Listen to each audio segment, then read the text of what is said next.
We are here with long WMTY and WDEH radio DJ known as Fargo. Real name's Hugh Robinson.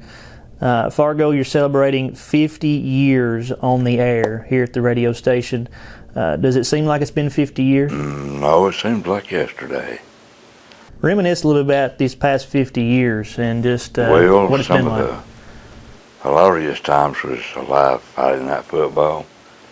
I can't go into real detail on it, but there was some hilarious times on Friday night football with the late Lynn Shirley and Buster West, and they done a great job. But there was some hilarious nights with them that I'll never forget. Maybe some things getting on the air that probably shouldn't. Yeah, they got on there. Tell us about your first day. That was June 12th, 1968. Well, I had hung around the station 66 and 67, just collecting music. My dream was to be a singer.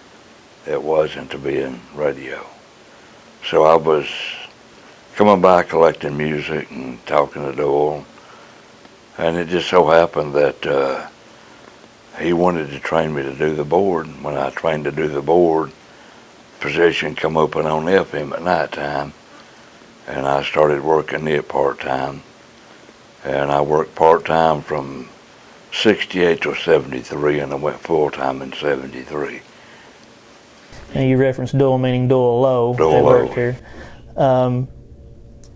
How did things change over the years? As far as the station, management and different things and formats, and then radio itself? Well, we started out with 4-track carts, tapes. Before that, there was quarter-inch tapes that you had to put on reel-to-reel on commercials, and then they come to the carts, which was a blessing. And then the carts sometimes would jump queue, and I saw it go from 45s, 33s to CDs and digital. There's been some big changes since 68. You talk about carts and reel-to-reels, and now today you're still at it and everything is computerized. What do you think radio is missing today that it had back then? It had the warmth of the something on the tape that you can't capture digital. There's a warmth on tape that you could capture if it was recorded right. And digital is a little bit brighter than tape, and you lose some of the warmth. And today, tell me if I'm wrong, due to technology, back then radio was it. It was the hub of the community, and everybody was dialed into the radio. Now everything has got people scattered and distracted. That's changed quite a bit, hasn't it? Quite a bit. Used to, radio was all you had to rely on, except 3 TV stations before cable. And most people late of the evening would listen to radio rather than watch the 3 channels after the news went off. So their only choice was FM then, back in 68. They'd listen to FM music, or they'd watch one of the 3 channels till 11:30 or 12, and then they signed off the air, and there was no TV after midnight back then.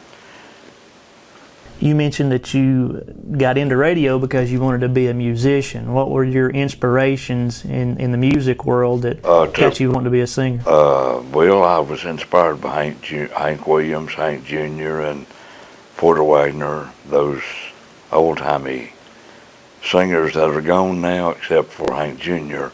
I was inspired by them mostly. We talked about how radio's changed a little bit, and talking about music. How's music changed over the last 50 years? Music has changed.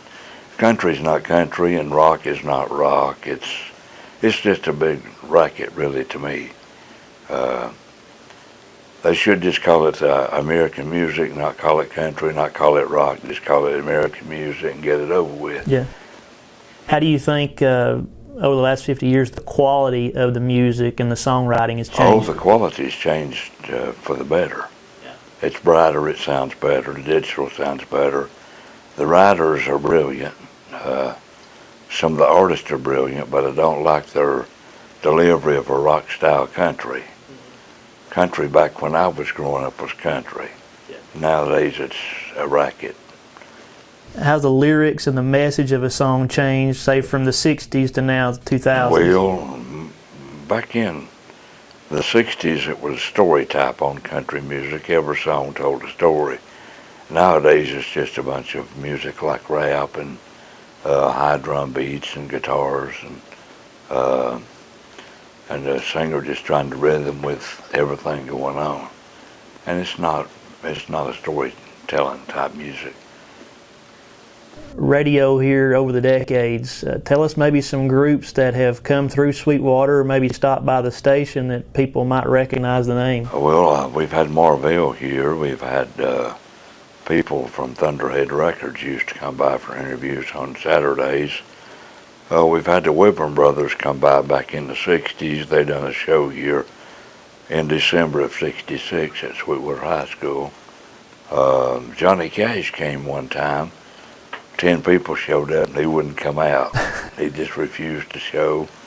And then we had Lester Flatt and Earl Scruggs. They came to town.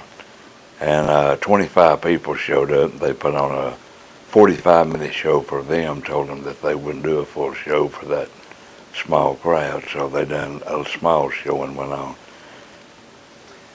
Tell us how this station itself has changed over the years, formats, management, different things that you've seen in your 50 years. Well, over the 50 years, the building has changed somewhat, the transmitters have changed somewhat, but the work is about the same. The format late at night was easy listening. Afternoon was rock, countries played in the morning. And as block programming, we had some preachers, but not many through the week. And then Sundays was always preaching day. Saturdays was always country day from 1 o'clock till sign off. The formats here has been country, rock, gospel, easy listening, all types of music's been played here. Now, we were talking the other day, in 1968 when you started here, what was the show that you did? The Sundown Show. Well, on Passport to Pleasure at night. Yeah, Passport to Pleasure. Passport to Pleasure. Did you name that show? No, it was already called that. And on the AM, it was the Sundown Show from 6 till sign off. You mentioned earlier some funny moments that had to do with sports. What's some funny moments that went on here inside the studio that maybe you can? I'd rather not talk about that. Pleading the fifth on that. Yeah. You wanted to be a musician, but you've been in radio now 50 years. Mm-hmm. What is it about radio that you've stayed in it for 50 years? Security is a job, and I like it. What is it about radio that you like? It's just being here and doing the job I've always done. I just enjoy it. What's been your favorite part about the last 50 years? If you could sum it up, 50 years into a couple of words, what would it be? Well, my favorite part was the Sundays.